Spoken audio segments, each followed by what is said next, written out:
بيج رامي هيشارك في الأرنولد كلاسيك كمان كام يوم، وكلنا من ساعة الأولمبيا عندنا سؤال واحد: هل هيقدر ويلحق يعالج المشاكل اللي اتسببت في تراجع مستواه في الأولمبيا ولا لأ؟ فخلينا نشوف هو بيقول ايه بخصوص الموضوع ده، علشان واضح من تصريحاته إن هو مش هيستسلم وهيكمل في نجاحاته على المسرح. هو صرح في الفيديو اللي أنا هحطه دلوقتي إن هو عنده مشكلة، وإن هو عارف إن هو عنده مشكلة، وصرح كمان بالإجراء الطبي اللي هو خده علشان يعالج الموضوع. فخلينا نشوف هو قال ايه، علشان أنا هعلق بعديها على الإجراء الطبي نفسه. لان حصل لي في الفتره الاخيره حاجات هي اثار طبيعيه لاي رياضي، فكنت محتاج ان انا كمان اشوف اهم ناس تقدر تساعدني ان انا ارجع بمستوايا قبل 5 6 سنين. The stem cells that are not toxic, because the stem cells have a regenerative action and then replace. اوكي، يبقى هو هيتعالج او اوريدي تعالج بالخلايا الجذعيه. وللي مش عارف ايه هي الخلايا الجذعيه دي، فهي المواد الخام للجسم اللي بيتولد منهم كل الخلايا التانية، واللي كل نوع منهم بيعمل وظيفته المتخصص فيها. والخلايا دي ممكن ناخدها في المختبرات ونحولها لحاجه اسمها الخلايا الوليده، والوليده ممكن ناخدها نحولها لخلايا جذعيه جديده او لخلايا متخصصه زي خلايا الدم والدماغ والقلب والعظم.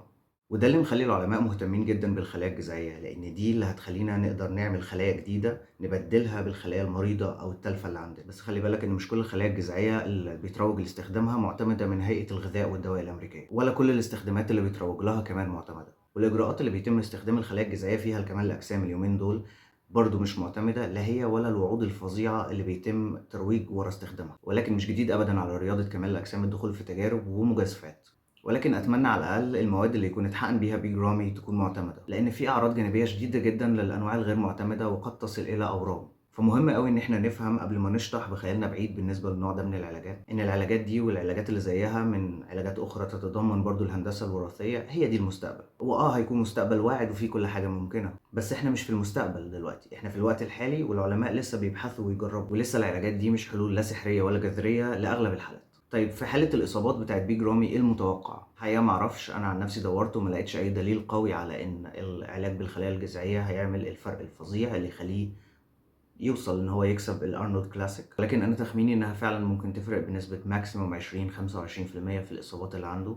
ولكن ده تخمين مش مدروس، حتى ده فيه عاطفة وتخمين مش مدروس. أكيد أتمنى يكون تخميني غلط ويطلع تأثير العلاج ده على بيج رامي سحر وياخد البطولة طبعا. بس حتى لو ما حصلش وما كسبش، فبيج رامي لسه ناجح ولسه مؤثر جدا في الاندستري نفسها بتاعت كمال الأجسام. كفاية إنه عرف يأثر ويستدرج ناس ما كانتش تعرف أي حاجة عن الرياضة دي، أو لو تعرف بالكتير ما كانتش بتتابع غير المستر أولمبيا، وبقوا بيتابعوا عن قرب أكتر الرياضة دي نفسها، ودخلوا الجيم وابتدوا يحاولوا يغيروا في حياتهم. فانا وجهة نظري ان هو ده مقياس النجاح الحقيقي، مش التايتلز والجوائز بس، لا الانفلونس، التأثير كمان.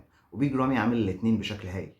في النهاية في فيديو توعوي من اليو اس اف دي اي، او اللي هي هيئة الغذاء والدواء نفسها، حطيته بخصوص بعض الاستخدامات الغير معتمدة للخلايا الجذعية والترويج للاستخدامات الغير معتمدة للخلايا الجذعية وخطورتها. هحطه لكم في الديسكريبشن.